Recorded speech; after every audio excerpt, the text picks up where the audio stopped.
Boa noite a todos. Primeiramente, gostaria de agradecê-los por nos acompanhar em nossa página aqui no Facebook. As pessoas que também têm oportunidade de acesso ao nosso canal do YouTube, que foi reativado, que nos seguem também no Instagram. E hoje nós viemos aqui para comentar um pouquinho sobre as comorbidades que estão relacionadas, então, à obesidade.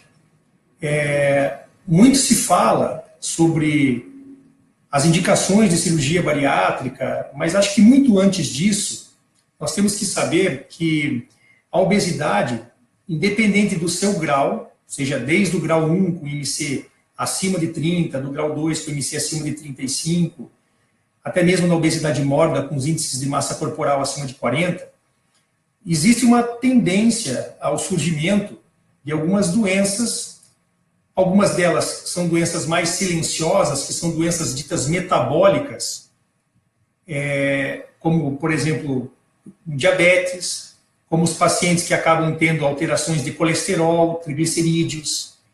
Você tem que essa mesma alteração das gorduras podem fazer um acúmulo dentro do fígado, que são as esteatoses. Então, todas essas doenças que, de uma forma direta, ou seja, que estão diretamente relacionadas com o aumento do peso, além, claro, dos históricos familiares, como as doenças que já existem e que são agravadas pelo excesso de peso, isso nós chamamos de comorbidade. Então, seria uma doença, que o termo morbidade vem de doença, e o co vem de uma doença que está diretamente relacionada a uma doença de base, que no caso seria a própria obesidade.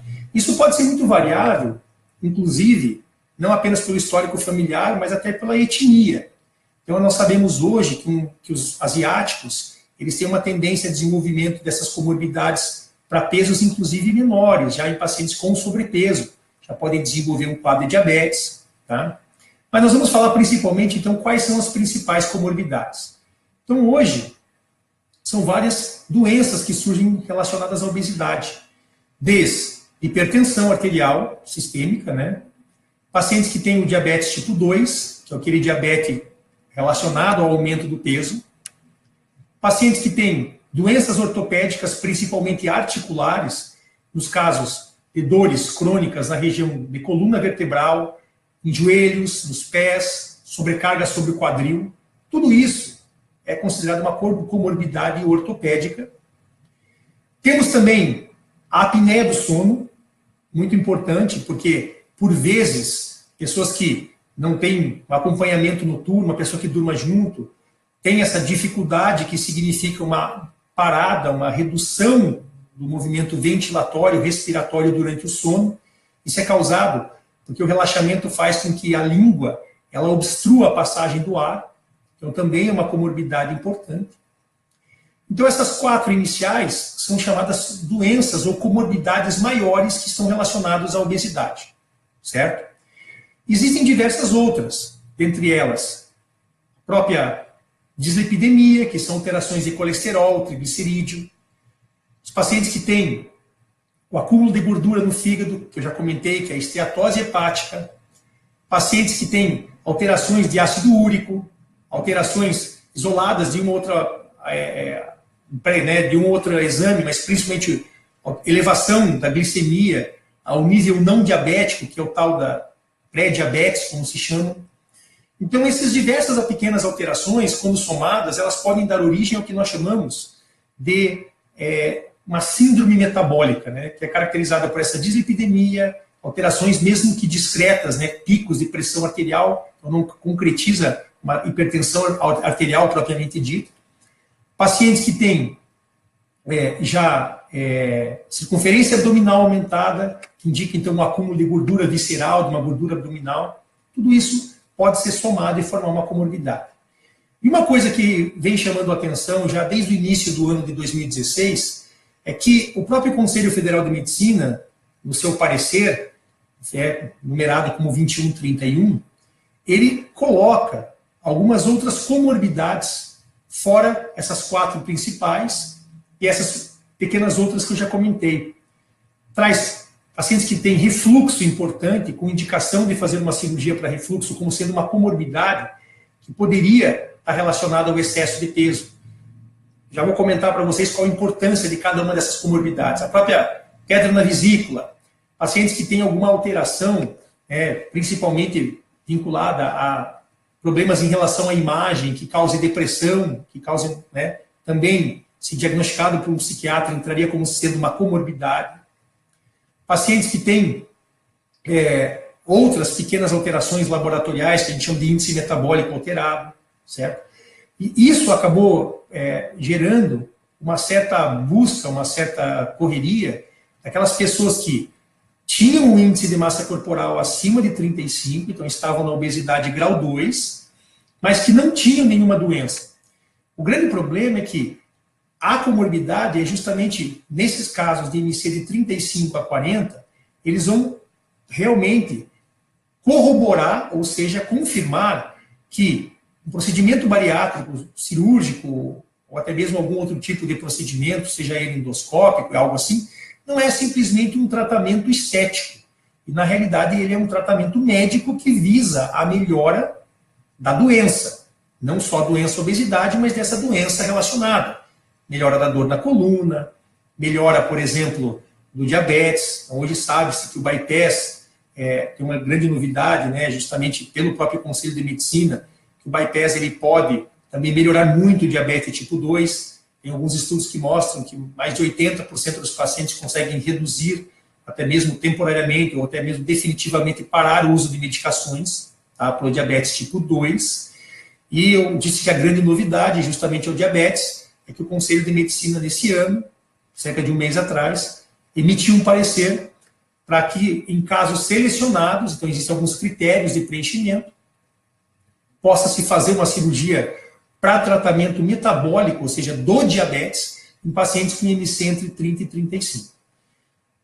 A grande dificuldade que nós temos é que o Conselho Federal de Medicina é uma normatização seguida pelos médicos. E o que determina a cobertura ou não, tanto por parte dos convênios, quanto por parte do Sistema Único de Saúde, o SUS, é justamente o fato de que a Agência Nacional de Saúde, Ministério da Saúde para o SUS e a Agência Nacional de Saúde Suplementar para os convênios é quem determina uma coisa conhecida como rol de procedimentos. Ou seja, os procedimentos que tanto o SUS quanto os convênios têm a obrigatoriedade de cobrir. E essas novas comorbidades incluídas nessa Lei 2131, a cirurgia para índices menores no diabetes contemplado recentemente, ainda não fazem parte desse rol de procedimentos. Isso normalmente existe uma tratativa, uma tentativa, então, de aprovação, já pleiteada pela Sociedade Brasileira de Cirurgia Bariátrica e Metabólica, pelo Colégio Brasileiro de Cirurgiões, pelo Colégio Brasileiro de Cirurgia Digestiva, já com o apoio da própria Sociedade Brasileira de Endocrinologia e da ABESO, que é a Associação Brasileira de Estudos sobre Obesidade, a tentativa de que se possa aprovar essas novas comorbidades e beneficiar um número ainda maior de pacientes. Claro que quando nós comentamos sobre isso, existe a necessidade de um acompanhamento, de uma avaliação endocrinológica, segmento com esses profissionais. Por exemplo, não basta simplesmente o paciente ter um IMC 36 e dizer, eu tenho dor na perna. Ele tem que passar por uma avaliação ortopédica específica, fazer provavelmente exames mais detalhados, muitas vezes uma ressonância, que é o mais indicado, e aí sim, a partir dos achados objetivos, de uma lesão de cartilagem, de uma artrose em joelho, em coluna, seja ela em qual articulação for, é que é possível utilizar isso como uma comorbidade para viabilizar, junto ao convênio ou ao SUS, o procedimento cirúrgico bariátrico, certo? Bom, tudo isso que eu comentei com vocês, então, se a gente for estratificar em cada um deles, a hipertensão. Não basta simplesmente o paciente ter picos de hipertensão. Ele tem que, como comorbidade, comprovar a existência dessa hipertensão através do uso contínuo de medicações ou através de uma monitorização ambulatorial da pressão arterial, que é um exame chamado de mapa. O diabetes ele tem que ser realmente corroborado, ou seja, um parecer escrito da sua presença pelo endocrinologista, e esse paciente tem que estar em tratamento, tá? E claro, se tiver algum exame como hemoglobina glicada, que mostra os níveis de diabetes nos últimos 3 meses, do açúcar, ou até mesmo uma curva glicêmica mais recente, também vai ajudar nesta comprovação. Então, a apneia do sono, como que se faz o diagnóstico disso? Essa parada respiratória ou a dificuldade respiratória noturna, ela é diferente do ronco. Então, o ronco é o paciente que tem essa certa dificuldade, muitas vezes não apenas por uma obstrução da via aérea, mas, por exemplo, por uma adenoide aumentada, pacientes que têm, por exemplo, o septo nasal com desvio. Então, é necessário um exame específico, que é monitorado o seu sono, e aonde se mede uma oxigenação sanguínea, que é feita através de um exame chamado oximetria, que mede o oxigênio através dos capilares dos dedos, e você consegue ter uma ideia de que durante esse período de dificuldade respiratória, existe um impacto realmente nessa dificuldade de oxigenação sanguínea.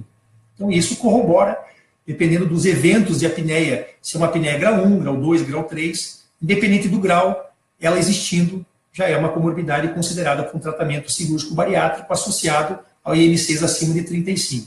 Porém, claro que abaixo de 40. Se o IMC for acima de 40, isso não existe necessidade de comprovação de nenhuma comorbidade. Então, se ela já existe, ótimo, com o procedimento cirúrgico, a tendência é que essa doença também melhore ou até mesmo se resolva. Então, são os 4 principais. Se vocês puderem ter curiosidade de procurar no nosso site, lá consta, inclusive, como se faz o cálculo da síndrome metabólica, que é um outro dado hoje muito valorizado. Os pacientes, por vezes, não têm doenças muito graves, a necessidade de uso contínuo de algumas medicações, mas o mapa já mostra que a pressão média está acima de 130 por 80.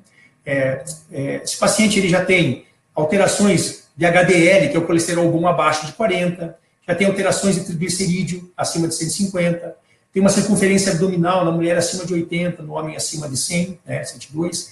Então, assim, tudo isso somado, a glicemia já naquele pré-diabetes, então tudo isso, pequenos fatores somados, podem preencher o critério da síndrome metabólica. Consequentemente, o paciente passa a ter também uma indicação. Claro que os convênios nem sempre vão, de um primeiro momento, acatar, mas vale a pena a tentativa, porque é considerada uma doença relativamente com potencial, né, de futuro, de desenvolvimento definitivo de hipertensão, diabetes. Já as outras comorbidades, como o refluxo, sabidamente o refluxo, ele aumenta com obesidade. A colelitise, também, esse excesso de colesterol que a pessoa possui, que é acumulado no fígado, ele pode ser excretado pela bile e dentro da vesícula, esse armazenamento de bile com excesso de colesterol pode formar um cálculo. Então, isso são situações que vale a pena consultar o parecer 2131 do CFM, que já mostra quais são as novas comorbidades. O mais difícil que a gente vê é justamente a própria ANS e o Ministério da Saúde contemplarem o que seria as alterações psicológicas relacionadas à obesidade, uma vez que muitas vezes a alteração de imagem, essa dificuldade de relacionamento pode acontecer em algum momento na vida de qualquer pessoa que não se sente bem com o seu corpo. Mas, como que é feito isso? Parecer, após uma avaliação detalhada e adequada de psicólogo e do psiquiatra, pode perfeitamente fornecer esse substrato. Como eu disse mais uma vez, com exceção das 4 comorbidades maiores, hipertensão, diabetes, artropatias, né, que são as doenças ortopédicas, e polissonografia com alteração, que é a apneia do sono, todas as demais são muito mais relacionadas a todo o histórico de perder peso e tudo mais que deve ser relatado durante a solicitação desse procedimento, seja pelo Sistema Único de Saúde, ou seja, através dos convênios médicos, né? E claro que de forma particular também. E nunca esquecendo que o fato de você já ter esse índice, já ter esse preenchimento, não vai isentar a necessidade de passar por consultas especializadas, com psicóloga, com nutricionista, avaliação cardiológica, endocrinologista, com toda a equipe associada, não apenas o cirurgião, em algum momento tem que participar desse processo de avaliação pré-operatória e o adequado seguimento no pós-operatório. Eu acredito que esse assunto é um assunto que foi trazido justamente porque muitos pacientes acabam tendo dúvidas se podem ou não fazer o procedimento. Então é muito simples hoje, ainda as regras da cirurgia, apesar dessas novidades, não tão já datadas de um ano atrás, não mudaram realmente as principais indicações. O índice de massa corporal calculado da relação do peso dividido pelo quadrado da altura, acima de 40, relação tem indicação, independente de doença associada ou não, IMCs de 35 a 40 passam a ter indicação, desde que tenha uma dessas comorbidades, as quais comentei com vocês. Tá? Vale a pena a leitura, são pareceres curtos. A nossa ideia justamente hoje era pausadamente explicar um pouco disso, porque nós temos muita consulta na nossa página a respeito de se tem refluxo com obesidade, se é indicativo ou não. Claro que a ideia é que futuramente isso seja contemplado. Não adianta nós fazermos uma cirurgia anti-refluxo num paciente que tem uma obesidade grau 2, sendo que esse paciente tem um excesso de peso. Posteriormente, esse paciente, ele se voltar a ter refluxo, a chance até acaba sendo maior, porque ele tem que perder peso para melhorar do refluxo, né? E a cirurgia anti-refluxo, que é a tal da fundoplicatura, que nós fazemos também, em casos de hernia de hiato, em casos de refluxo com dificuldade de tratamento clínico, essas fundoplicaturas, elas, primeiramente, são tecnicamente mais difíceis de serem feitas em um paciente com excesso de peso, e segundo momento, se esse paciente precisar de uma futura cirurgia bariátrica, tecnicamente essa cirurgia é um pouquinho mais complexa. Então, existe uma tendência futura que, nesses casos, bem justificado, os convênios passem a contemplar e aceitar. Mas, acima de tudo, tem que se aguardar um parecer formalizado da Agência Nacional de Saúde Suplementar e também do Ministério da Saúde, quando falamos desse Sistema Único de Saúde. A nossa ideia, além de comentar um pouco sobre comorbidades, seria também responder algumas dúvidas e perguntas que surgem na nossa página aqui, certo? Então, nós vamos dar uma olhadinha aqui, só para ver algumas perguntas que já apareceram aqui, desde o início da nossa live. Então, aqui, a Rosângela perguntou sobre uma outra situação, então, uma decorrência da bariátrica, que seria o alcoolismo pós-cirurgia bariátrica. Na realidade, aí, claro, são consequências do tratamento, mas que não tem a ver com a cirurgia propriamente dita, tá? E muitas vezes o que se tem, alguns estudos que demonstram que poderia existir uma troca de compulsão alimentar, na realidade, existe, muitas vezes, mudança de padrão alimentar, mas não a ver com o álcool. O álcool, muitas vezes, é que como o paciente ele não consegue ter essa satisfação, muitas vezes, com uma alimentação mais volumosa, dependendo da técnica, o paciente pode buscar algum artifício, como o álcool, por exemplo, para poder suprir, causar certa euforia, né? Então, não é causada pela obesidade, mas são situações que têm que ser alertadas realmente.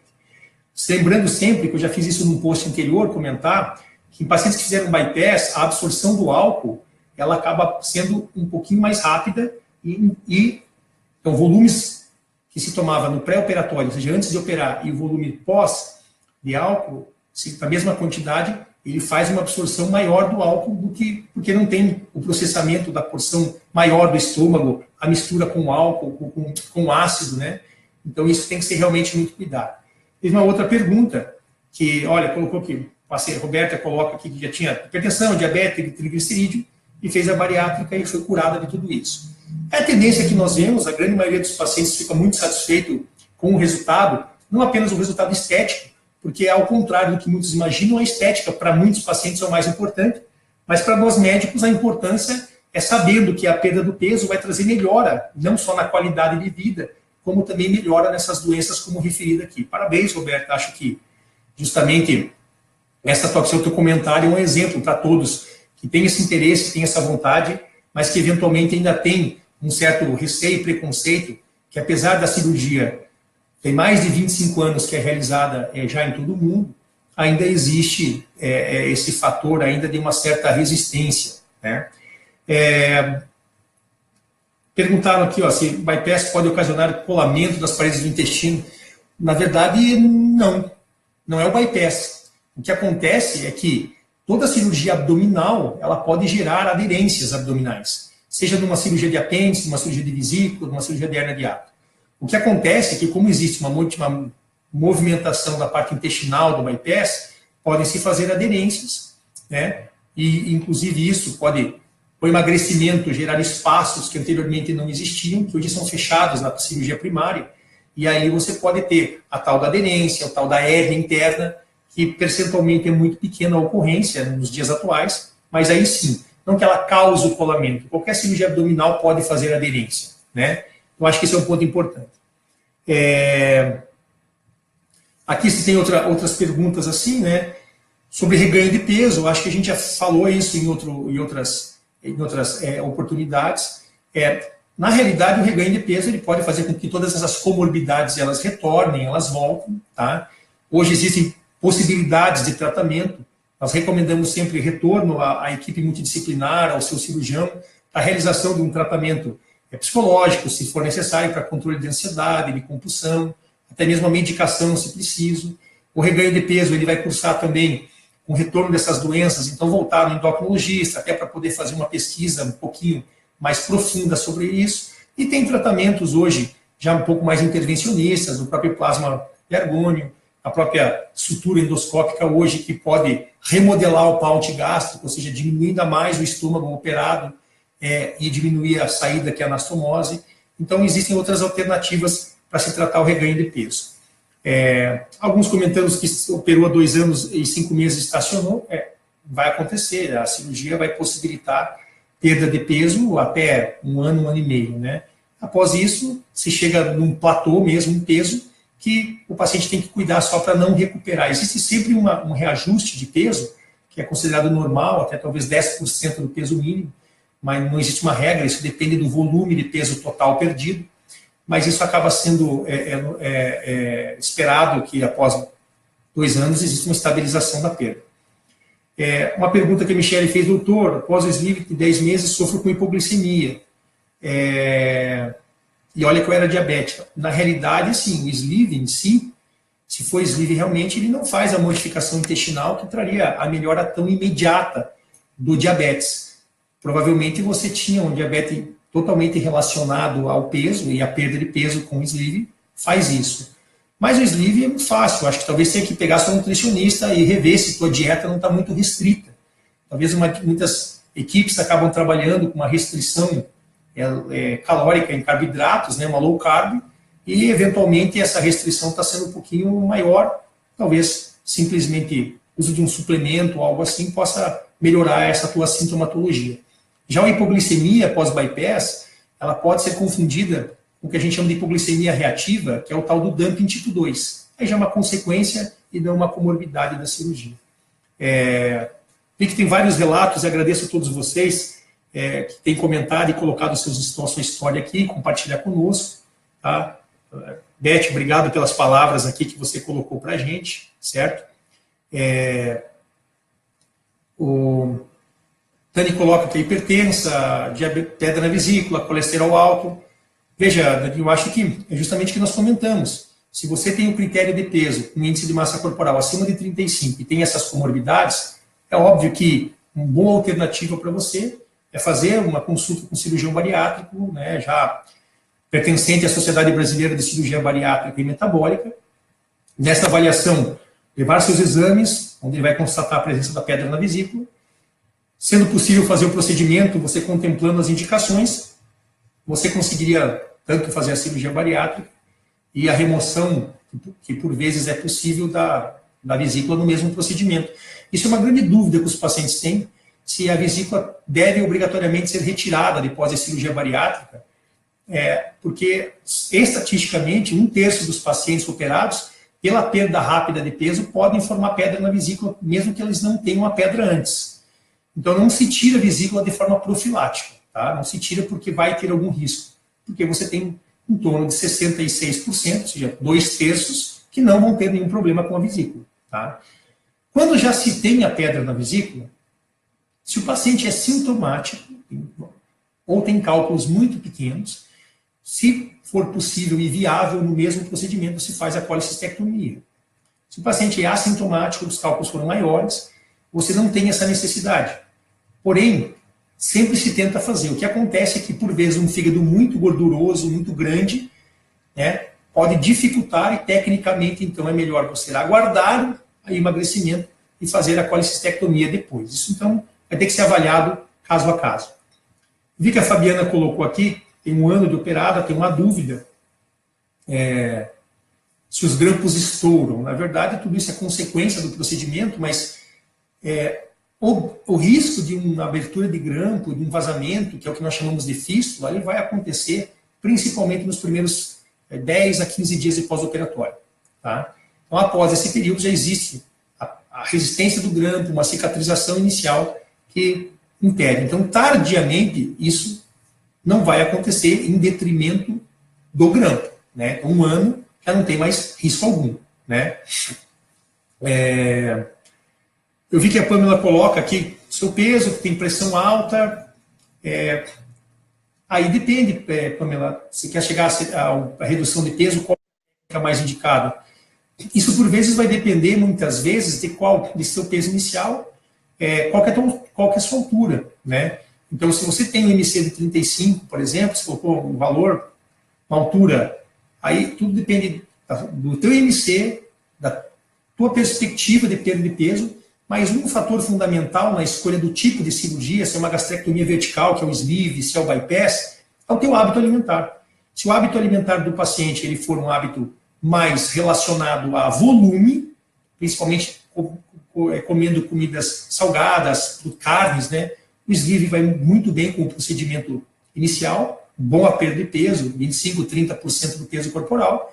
Lembrando que o bypass é mais indicado também, não apenas nesses casos, pode ser indicado em comedores de volume, mas aqueles pacientes que são beliscadores, que comem muito doce, muito carboidrato, que é um padrão mais feminino de alimentação, que a gente vê, né, na maioria grande parte das mulheres, já que o volume é padrão masculino, geralmente o bypass vai melhor em beliscadores, né? Então aí depende da conversa, da tua consulta com a nutricionista, com o cirurgião e com toda a equipe, né?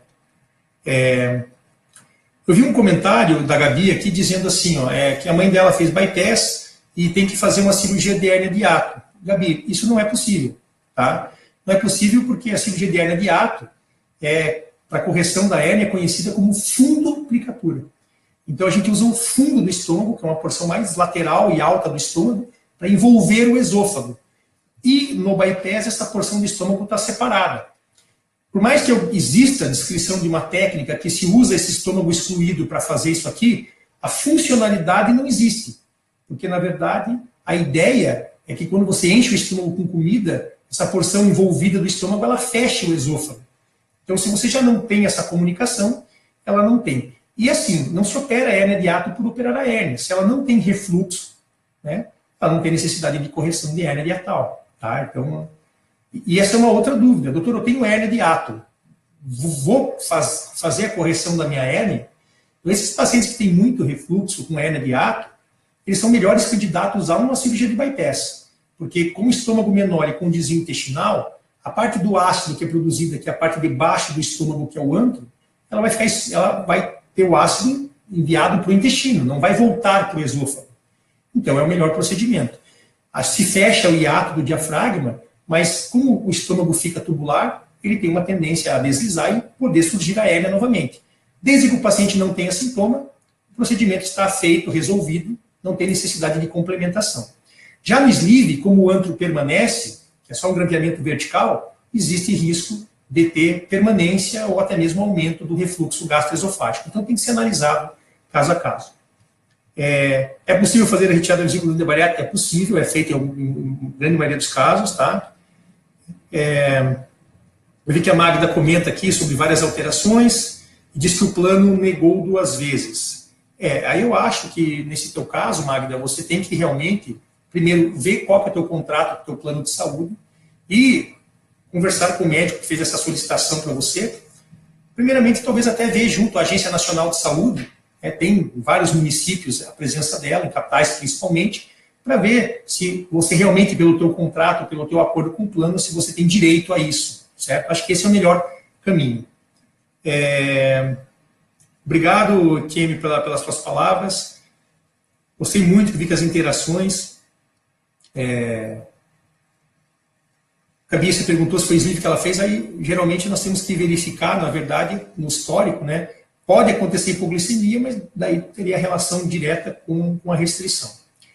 Eu acredito que tenhamos comentado bastante sobre, estamos quase 30 minutos de live, temos comentado bastante sobre essas comorbidades.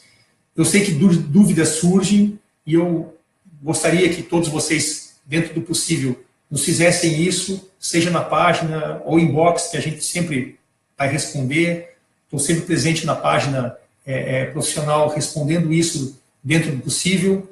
esclarecer qualquer dúvida que eventualmente vocês tenham, e essa é a função da nossa página.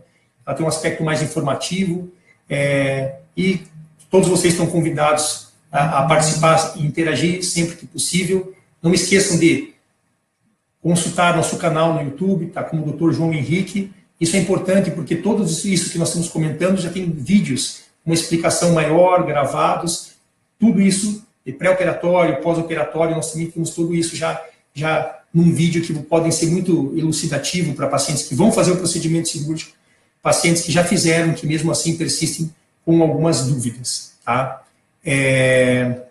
Eu agradeço a todos mais uma vez pela participação, por terem disponibilizado um pouco do seu tempo conosco. É um privilégio poder compartilhar com vocês isso, me sinto muito realizado, não apenas da forma profissional, como pessoal também. Eu acho que todos numa vida corrida do dia a dia disponibilizar seu tempo. Espero sempre poder ajudar, estamos à disposição. Curtam nossa página, indiquem nossa página no Facebook e aguardo todos vocês para a próxima live. Boa noite, obrigado a todos.